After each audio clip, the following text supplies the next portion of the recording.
Hey, I'm Jack. I'm Quill. This here is chapter 7, called The Price for Immortality, of The Lost Girls fanfic, based on or inspired by, or both, The Lost Boys, 1980s, uh, written by Quill Scroll, who Hi. is here, as we already established. Um, so this starts off with an author's note and a trigger warning, by the looks of it. I'll read it out loud. I think Scroll will have something to say following that, so let's, or Quill, or whatever he wants to go by. We'll get into this now. This is the chapter that changed the story from T to M rating, specifically for the death and violence genre tags. Consider this a trigger warning for those two categories. Vampires are not just ancient teachers or romanticized ego trips that sparkle in the daylight, after all. You tell them. The plan here is to show the grimmer side of their mythos, too. For more than the original, far more than the original show would or could have. And here we have Flutterbat. Look at her cutie mark. Instead of butterflies, it's actually bats. Yep, her, as it was on the show. She's still adorable. So this is our spokesbat, Flutterbat. But she's not a Kind of looks. bloodsucker. She's a fruit She's kind bat. of looks. She looks a little younger in that too. Yeah, her features a little more diminished. So yeah, it looks like that. All right. As I gradually stirred awake, I grew more confused because the new setting I found myself in was drastically different from the one I recall passing out from. Last I checked, I passed out in an alleyway. But then I found myself in a soft bed in some sort of cave system. So that is interesting. Moreover, all of my surroundings had some kind of weird glow to them, as if I could visibly see their aura. It took a while for it to dawn on me that the cave system was actually in total darkness. The lights that I saw stemmed from another source. It sort of looked like everything around me was enveloped by a unicorn's magical glow. Each object even radiated its own color, or it prismatically shifted through a whole spectrum of colors if it was an especially large object like the cave walls themselves. I was startled when a hoof softly caressed my cheek.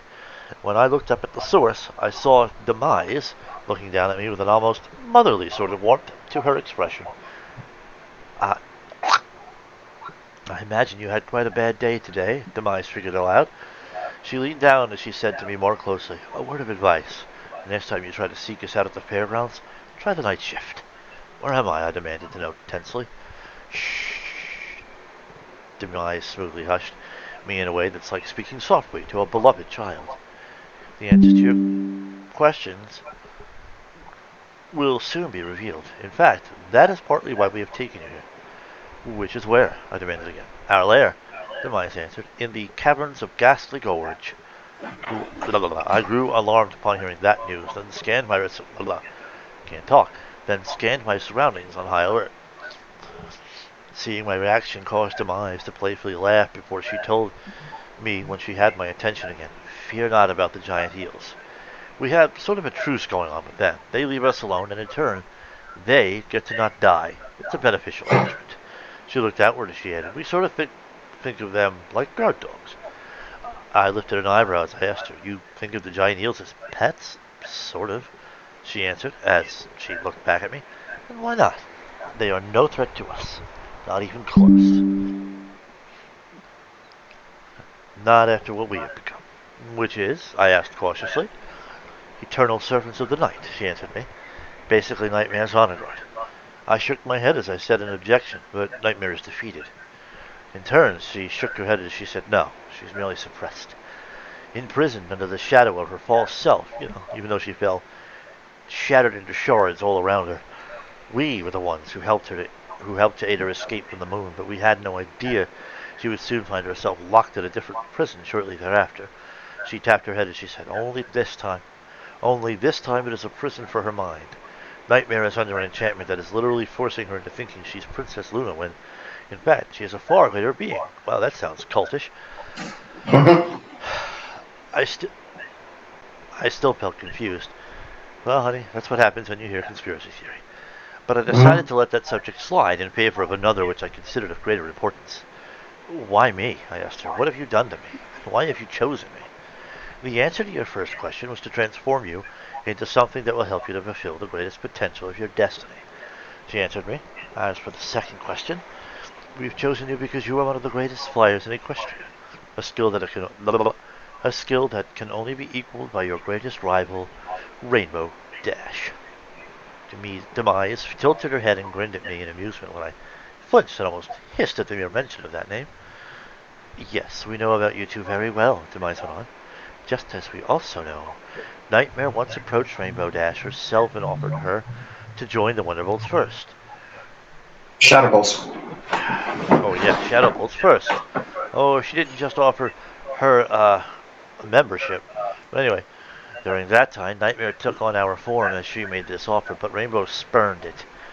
Demise snarled in disgust. Too much of that revolting light magic corrupted her, which prevented her from realizing the full potential of Nightmare's offer. Nightmare took your form?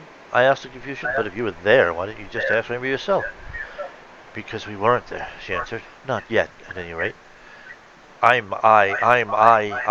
looked even more confused as I asked. But if you weren't there, how could you possibly know about Nightmare's offer to Rainbow? So, you see this? Okay. Got a typo thing going on there. Anyway. Yeah. Because Nightmare still speaks to us through our dreams, she told me, and me in particular. I'm sort of like the high priestess of this brood. She leaned down as she told me emphatically, which is also how we still know Nightmare is in there inside of her, scraping desperately to get out, and all the while screaming with raw fury at this indignity she's forced to suffer. She wants to be free, and as her greatest servants, we shall aspire to fulfill her every desire. In return, she grants us eternal life. She sat up straight as she added, furthermore, once she is free, we shall rule as her greatest servants. We shall become royal ladies of her eternal night court. As for why we've chosen you, it is because you're one of the two best flyers in Equestria. You're so good that you can not only keep up with the legendary Rainbow Dash, you can actually keep up with us even though you were a mere mortal. So how much greater shall you be when you become further augmented by our dark magic strength? We're thinking you may become great enough to serve as our wing commander. That is to say, the leader of the Shadowbolts. She nodded to me as she said, I'll continue to serve on a religious front and let the brood know that the will of her dark majesty... Oh, let me try that again. I'll continue to serve on a religious front and let the brood know the will of her dark majesty. But you shall serve as our military leader. I mulled this over for a moment until she spoke to me again. Join us, Lightning. It is your destiny, she told me with husky excitement in her tone like a sinister demon of temptation. It's the perfect fit. Rainbow had talent, but she didn't have the heart for our work. You do.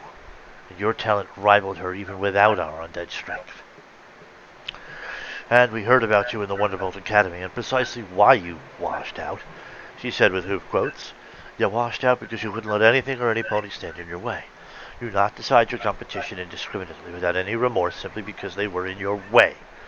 Not only did you refuse to allow any pony to hold you back, but you flaunted your superiority proudly, as any pony with your set of mighty skills should.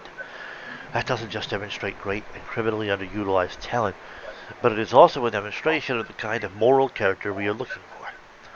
Some pony who not only has the talents we need, but is fully willing to utilize them. She gestured to herself as she added, we are great flyers as well, but everything we can accomplish now is but a mere extension of our raw talent alone. We are this good precisely because of our dark magic abilities. Also, we can take things much further because things that are gravely perilous to a mortal are, at most, a mere temporary inconvenience to the likes of us. There is no reason to resist flying into a lightning storm, for example, when we also know that we can simply regenerate from any damage it could potentially cause to us. But with your training, and with you leading the charge, the Shadowbolts could serve at their full potential. Just imagine what we could do with overwhelming talent combined with actually refined military-like training and precision. you realize that she washed out before she could get any of that actual training. At that point, no, Pony, not even the legendary Wonderbolts could possibly hold a candle to us. They might as well be spiraling in ever-dizzy dust in our wind wake. She chuckled darkly because of the added pun of using my last name in that sentence. Oh, you really like to hold the reader's hands, don't you? She paused for a moment as she took a deep intake of breath and exhaled it before going on to say, think about it, Lightning. The Wonderbolts, the very organization you once looked up to and who foolishly cast you out, shall be reduced to nothing more than a living joke because not only can they physically keep up with us in every possible way that matters, they'd be unwilling to even try because of safety reasons. After all, who wants to be stuck in a full-body wing and hoofcast drinking from a straw? Call back to Spitfire. Now that comment cracked me up a little bit, especially when she made a mockery imitation of Spitfire with that last sentence.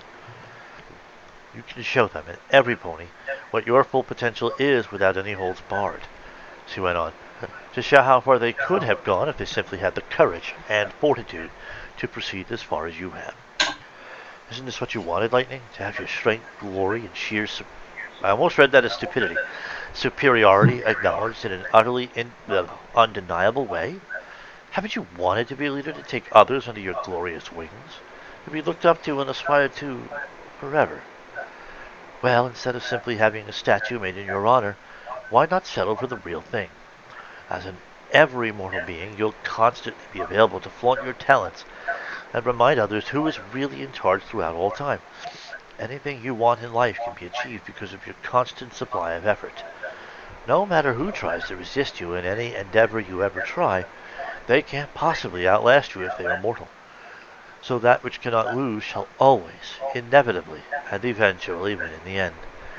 It's only a matter of time, which is now something you have in infinite supply. There was a moment of silence as she allowed what she said to sink in before she stood up and said, think about it. For now, come on. There's something else I need to show you. Feeling enchanted and more than a little tempted because of what she said and the way she said it, I arose as I asked her, what is it? She smiled at me. She said, something else you'll need to know in order for you to fulfill that destiny. Well, now that you got a sting break, what did you think so far about that upper half? Well, it's interesting. It's good. I guess it doesn't feel entirely consistent with the canon, but in no way is it really that anyway. And it just feels like you are too quick to hold the hand of your reader. I kind of see what you mean. And just kind of realize that how insulting it can seem to some, while others would really didn't get it the first time, and when I explained it, like, aha, that's what you meant. So yeah, that's true. There's that line too. Yeah. All right. But yeah, good so far. As I followed Demise through the caverns of Ghastly Gorge, I was struggling to adjust to my new reality. Whatever these creatures were, whatever I had become, had shattered my previous sense of normalcy. The ability to see energy in the dark made it so that I could see in the dark more brightly than I ever had. Except the light sources weren't localized to any one thing like the sun and the sky. Instead, it was all around us, and it, quite frankly, was very beautiful to behold. It took me a while to notice that I didn't just see the energy. I could feel it, too. It gave off a sort of warmth that was similar to the sun, but it tingled more, sort of like electrical energy. Well, at least I figured out how these mares were able to navigate these tunnels so clearly before. The simple fact of the matter was they actually could see and feel in pure darkness, and now so could I.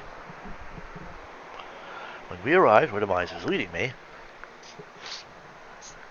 I couldn't even tell that the lighting situation had changed until I got close enough to the new light sources, which caused my eyes to wince because they needed to adjust. I thought the light sources there, which were like 4 torches, were just another random aura color like everything else there, because those particular torches emitted light in an unusual way. To start with, the color. It was off. It was dark purple and green, with swirls of black within them. Those light sources also did not flicker with light in a way typical fire did, thus signaling that they were not, in fact, actual fire. Rather than that, it looked more like luminous gas due to its billowing and swirling pattern.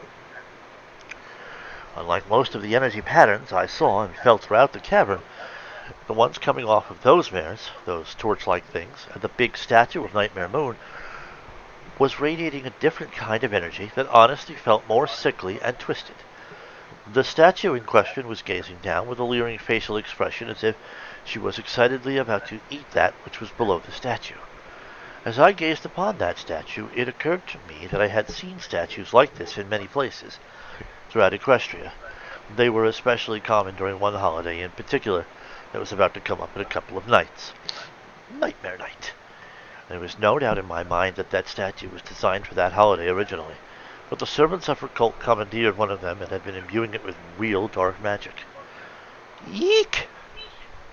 The, oh, 12 other mares were there, but unlike Demise, they were wearing flight suit uniforms that were mostly dark purple except for the head area, or except on the head area. That area looked mostly black, with a crooked line design resembling a lightning bolt serving as the border between the black part and the dark purple part. Their eyes were also concealed in what looked like shiny golden goggles, except the strap was hidden beneath the mask. Unlike the Wonderbolt uniform, another area that was black was the front of the chest area, which also had a bolt design. Also, the legs were black, which ended in the same pattern. The uniform covered about 90% of their body. About the only things they didn't cover were their wings, mouth, muzzle, ears, mane, and tail. Still a fair amount of things, but yeah. On that night, the mares in question were swirling and dancing in what appeared to be some kind of ritualistic practice. I was also startled to see that they had physically changed since I last saw them, specifically in 3 ways. For one, their wings were now leathery like a bat. 2, they had 2 long upper fangs hanging down. And 3, the fur extending off their ears appeared a few inches taller. But by far, what was most alarming about this setting was what was what some pony-napped colt here. Huh? Kidnapped? No, I get what that meant. Okay. I had read was what was some pony-napped colt here. Okay.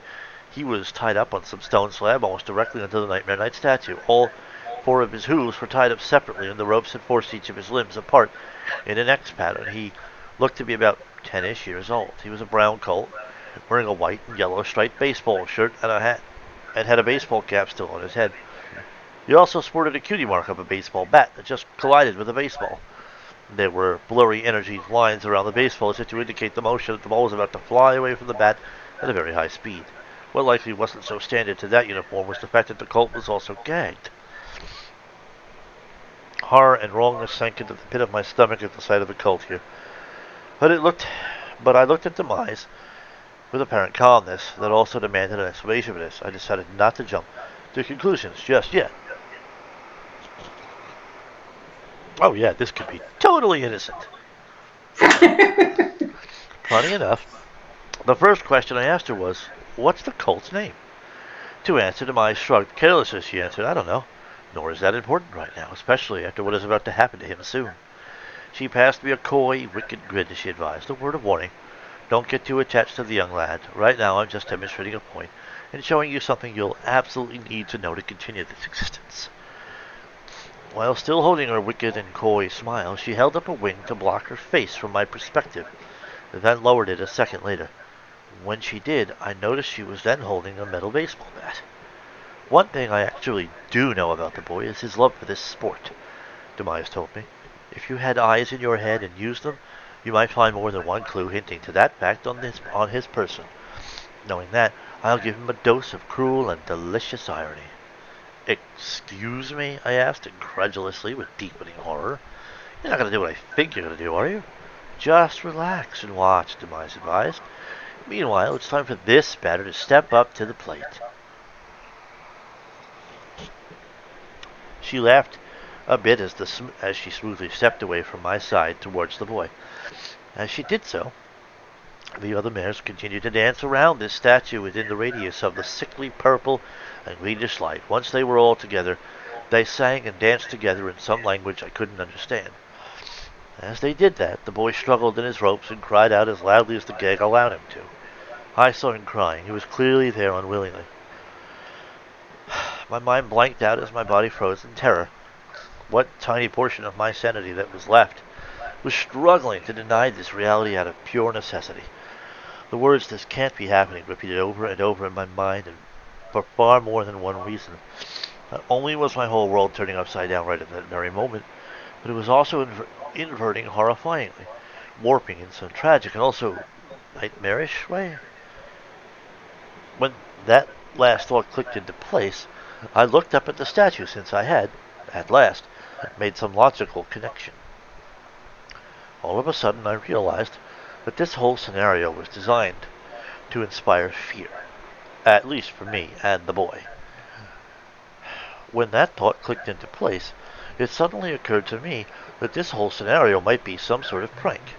Even my ability to see aura colors could be part of that prank. But if it was, then it was likely that real magic was involved to it, because at some level, then it was likely that real magic was involved to cause it at some level. Maybe a magic potion I was forced to swallow while unconscious? Nightmare moon, luminous lady of the night, hear our plea.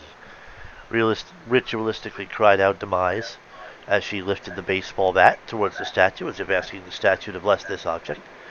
Hear your children of the night. Tonight we dance in succulence and ecstasy, as we pray to your ever divine and glorious majesty. Before you we bow humbly as we extend this offering. Above us, your luminous moon glows fully and brightly like an eye in the sky, gazing down upon our glorious work to you. Tonight we feast upon this lowly and pathetic mortal, and in your name we shall serve and enjoy life everlasting. Stronger in death, the other mares chanted simultaneously. Life everlasting. Demise slowly lowered the bat from the nightmare statue above her. When she did, I noticed new blackish energy glowed around the bat, as if it was, indeed, enchanted with something, but it clearly wasn't sacred. With her new prize in hoof, she finally addressed the chosen victim directly. She smoothly and languidly crouched down closer to his level on the slab. Once she did, she removed the gag from his mouth for some reason. While still whimpering, the colt struggled to calm down just enough to communicate. When he did, to some degree, he begged, "Please, lady, please. Let me go. I just want to go home." "Shh." Demise bid almost tenderly as she softly brushed a hoof across his cheek. In doing so, she wiped off a tear. "Our nightmare shall soon come to an end, but not without one last glorious hurrah. When that passes, all other struggles in this life will come to a permanent end." "I didn't do anything to you. I didn't do anything," the boy cried out as he whimpered harder. "Please, just let me go. I won't say anything, I swear." Demise, leaning closer, whispered into his ear, "I believe you." Somehow, despite my distance, I still heard that. I wonders if the others had as well. Demise then stood straight up and gave a hoisting motion with the hoof that wasn't touching the end of the baseball bat. In response, the ropes that were tied to his limbs got pulled further apart. But moreover, he was being raised off the slab itself, specifically by the rope's new elevated height. "Ow! No, please let me go. Please! Let me go!" The boy stuttered in pure pain and terror as he struggled and wiggled in his ropes while he was lifted. During that moment, Demise ignored his pleas as she turned around to face the statue, bowing to it one more time. When she did, she draped her right wing across her chest and extended her left wing up and back. While she held this pose, she said, "For you, your majesty, may the terror and anguish of this little one sustain you and strengthen you until the glorious night when your night and nightmares shall become everlasting." Suddenly, Demise whirled around and struck the boy in the left rib cage area, which had been suspended before her, and away from the stone slab, thus making him an easier target to strike. I heard the sound of his rib cage cracking. The boy hollered out in pure and excruciating agony. Yet even as that happened, A part of my mind continued to deny this desperately. This had to be a trick. Just speaking as somebody who has broken ribs before, I can tell you it's not that easy to holler out when you have the pain of a shattered rib pressing against your lung. However, in the next moment, I started to observe what might be the real point of the attack. After he got struck, magical energy leaked from his body, and it wasn't originating from his wounded area. Precisely. Instead, it was more like a gas that rose from all over his body. The moment it did, it suddenly streamed out to every mare in the area, except me. Curiously, some of it even seemed to stream into the nightmare statue as well. I would even venture to say that the lion's share of that energy was immediately sucked into the statue and, just like the others, the energy funneled into their mouths in particular. And there was another reaction to this part of the ritual, too. The mares around this area shuddered as if they, too, had been struck. The only difference was, instead of screaming in pain, they screamed in pleasure. Their scream was almost as intense as his was, too, though it was also about a second delayed. When these wicked mares recovered somewhat, Demise struck again. This time the baseball bat collided with the left pelvic bone and appeared to shatter it. The boy's shrill cry of pure agony renewed after it briefly died down, as if Demise was waiting for it to recover slightly before revving up his pain anew. He cried harder this time, and a second later so did the other ladies. But as his cries continued, the mares, aside from me and Demise, resumed their dance. Their faces were swimming with pure ecstasy and almost sexual-looking pleasure. As I continued to observe this, it occurred to me that there was a direct correlation between how much he was in pain and how much pleasure they were enjoying. It was as if one directly caused the other, and I just stood there, too numb to even feel a sense of denial. I was too overwhelmed for any coherent thought or feeling. I was broken. I was like a bucket or barrel with no bottom anymore. Any attempt at thoughts and or feelings would just fall through this endless black pit beneath it. Despite overwhelming sensations pulsing all around me, my senses started to grow numb and distant. My vision darkened and ringing arose in my ears. I stared forward blankly and lividly as if all light and life was drained from my soul, leaving me feeling colorless. As this continued, I very vaguely got the sense of time slowing down. Motion slowed, colors dimmed, the sound got drowned out by the ringing in my ears. I honestly didn't know how long this continued. Things continued to happen in front of me, but I didn't register it, nor did I wish to. I could almost feel my brain looking upon this memory at this very moment and deciding on the spot. You know what? This is too strong for me to hopeful, so I'm going to bury this. There is simply nothing else I could figure out what to do with this awful piece of garbage. It's just too strong, too overwhelming. It really can't be real, so there is no reason to hold on to that which is fake. I fell to all four of my knees back at that moment with a blank, far out, and livid stare. By that point, I felt dizzy as if I was standing on water. Okay. Everything about my environment swirled and rippled around me, which even further added to the surreal sensation of it all, and therefore even further seemed to verify that that moment had to be fake. Normal life does not ripple like this as if I were underwater. At least, not while I stood on dry land. Very slowly, and gradually, my senses returned to me along with my wits. When they did, I noticed things had calmed down around me too. The ripple of energy in the air wasn't as intense, which therefore reduced my sense of vertigo. The mares seemed to have calmed down as well, and were relaxing on the floor as if recovering from the strain of several explosive orgasms. It was at that moment it finally dawned on me why these mares felt so different from anything I've ever known. The gut feeling I had ever since I first met them finally has a word for them. Demons. These aren't ponies, despite their appearance. They were pure and true demons. No pony I had ever met acted anywhere near this depraved. The closest life form I had ever encountered to something like this was Lord Tyrek, when he drained my magic in Mustangia. I remembered how that sensation felt when all of my magic was drained from my body. This boy's twisted and then mangled body looked like that too. Not only did he look beaten within an inch of his life, but I finally noticed that his color was drained too. That meant only one thing. He had lost the vast majority of his magic. Yet even Turek didn't relish the power he stole from his victims to this degree. He had more of a warrior mentality. What he had done was simply a means to an end for him. Yes, he did enjoy some, but it was in pursuit of a larger goal. That huge physique! In contrast, inflicting pain and terror seemed to be the entire point of this ritual. That, too, was a means to an end. In a way, they acted like this method was required for them to drain his magic. And since they worshipped Nightmare Moon, a creature that feeds off of fear, it weirdly made a sort of sense in this case. Nevertheless, they relished their job far beyond what they had to. This wasn't just a sacred duty to these mares, it was their downright pleasure to do this. Normal ponies were not like this. In contrast, they sort of tended to have this happy obliviousness to them. With everything they do, there was this undeniable sense of innocence.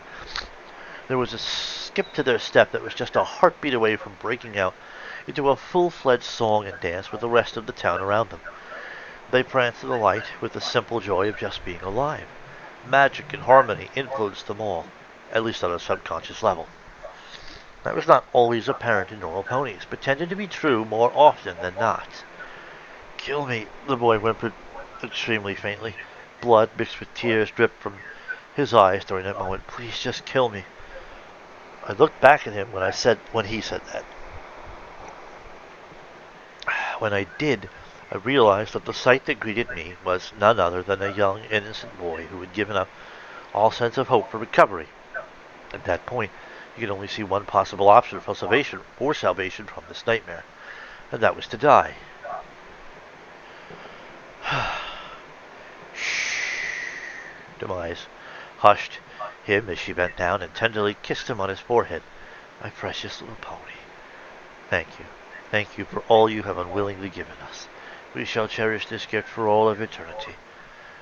"Please just kill me." He whimpered harder as his face scrunched and his lips quivered in both emotional and physical agony.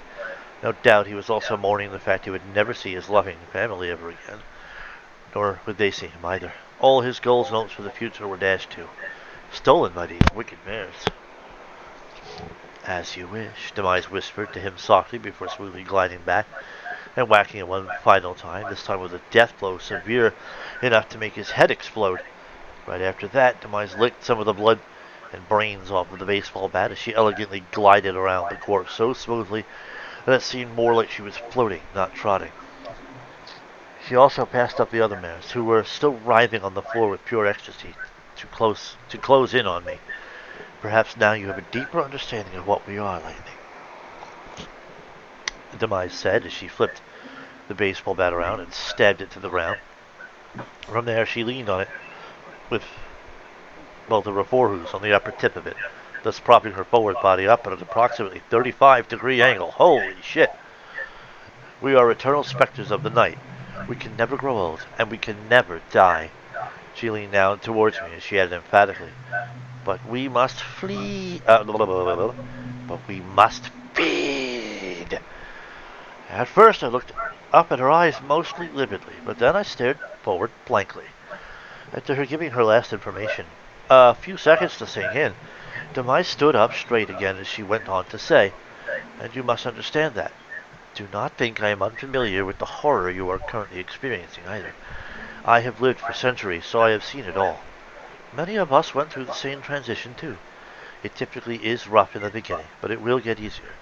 You'll understand, after your first feeding, how utterly addicting and intoxicating this is." She gave me a sly grin. "And don't think I haven't noticed that you didn't partake of it this time." You didn't give her any fucking instructions on how. That is a perfectly normal psychological response at this stage of your development. But you need to know something. She waited until I looked back at her before she continued. "What you need to know is," she said as she tilted her end of the still bloody and dripping baseball bat at me to indicate me. Did she stop leaning on it? Notably. No. Huh? No, she didn't. No, she's still leaning on it, but tilted that end that she's holding towards her to indicate her. Notably, what probably was once the boy's most cherished tool in life. If you have a period there, then you should have capitalized that. That the hunger will never. It's continuation of the last sentence. It's still after a period. Okay. The hunger. that the hunger will never stop growing and accumulating. Those of the strong will, like you, I suspect, could resist it for a while, probably even longer than most could. But there is a problem with that. Sooner or later, the need to feed will overwhelm you. Like it or not, your body will literally force you to feed. If, for some reason, you still can't, like you are trapped in a cave or something, then the hunger will gradually erode all that you are until you are nothing left but the hunger. It will actually kill you, mind you, but it will rob you of all of your wits and sense It of will self. never actually kill you. It will never actually kill you, mind you, but it will rob you of all of your wits and sense of self. So basically, she'll become feral. Is that what I'm getting out of this? Yep. Okay. She took a deep breath, held it, then released it slowly before she went on to say, well, it is technically possible for any of us to hold out that long, especially if we're locked up somehow. We strongly recommend against it because you could eventually accumulate permanent damage to yourself. Damage that can be cured by certain methods, but never on your own, never naturally. What you need to understand is, if you hold out that long, you'll gradually become more feral permanently until there is nothing left but a savage animal. At that point, it'll be impossible for you to enjoy the finer and more complex things in life. So do yourself a favor, and don't hold out that long. Struggle to resist it for as long as you feel you have to, for that is a perfectly normal part of the process as well. But just be warned that, in the end, the hunger always wins. With that, she gave me a smooth bow and then glided out of my sight behind me, thus leaving me feeling blank and lifeless while I contemplated how doomed I was. Uh-oh, she's doomed. I'm gonna sing the Doom song now. Yeah, it's an interesting story. Okay, now did this chapter earn the M rating? Oh yeah, definitely did. It's not the only one to warrant it, but it's the first. Okay. Yeah, no, it earned it. It's not as graphic as I suppose it could have been, but it is definitely mature content. Yeah. I still feel like you do a lot more telling than showing in your writing. Right? Which Perhaps I guess that is true. which basically is what comes across as the hand-holding for your readers. But you have a lot of excellent ideas, and you put them to writing, which is actually a lot more than I can say about myself. So, In this chapter, do you see the differences and similarities to the Lost Boys? oh, definitely. Especially the leader. Like they just saying, "But you must feed." But she has more elegance to her and likes to win her arguments with diplomacy. Actually, usually not direct action, but this was a ritual. Yeah, I'm not really sure what argument was happening, but Oh, trying to convince her to join the cult on the first part. gotcha. Well, in any case, it uh the way that it came across. Damn it, how do I put this? Well, oh god, that's good. In this case, the way that it came across was like there's not much real gray area here. Like their evil is, yeah, very very plain to see. Like the Dust herself in her inner monologue is lamenting the horrors of it as she witnesses it. She is empathizing with the cult that is tied, tortured, and then killed. Uh, Tied, tortured, fed on, and then killed. Like, You do agree that Lightning herself is not normally anywhere near that dark, huh? yes, but I also think that Lightning herself is not normally anywhere near that empathetic either. She has, at least in the run of the show, the few times that she was on it, really, if ever paused to actually demonstrate any concern for anybody but herself, and in particular her motives, her whatever career trajectory on the was at risk at that time, you know. Hmm. Right. She wasn't exposed to standards like this in the show. No, but what I'm saying is that she has so much more depth and empathy than she normally would, and it feels like Okay. not much. Okay, there is her sister to sort of justify, and then we're behind the scenes, so she's not having to put on a front for, say, Rainbow Dash, but So those, would be good, reasonable explanations for why what we're seeing here is a very different side of her. On top of, you're right, this is a hell of a lot darker than anything she's been exposed to before, and so that would be a good reason for her to up and exclaim that what she is seeing is so disturbing. So yeah, so there's that. And Demise even accepts that. Like, yeah, it's a perfectly normal part of the process. Like, as if to say all these 12 used to be like that too. Right. 12, you said? I guess she'd be the 13th or 14th for Lightning. Okay. I didn't personally, maybe it's been too long. I don't recall reading a number previously, so. Okay. Are you going to continue?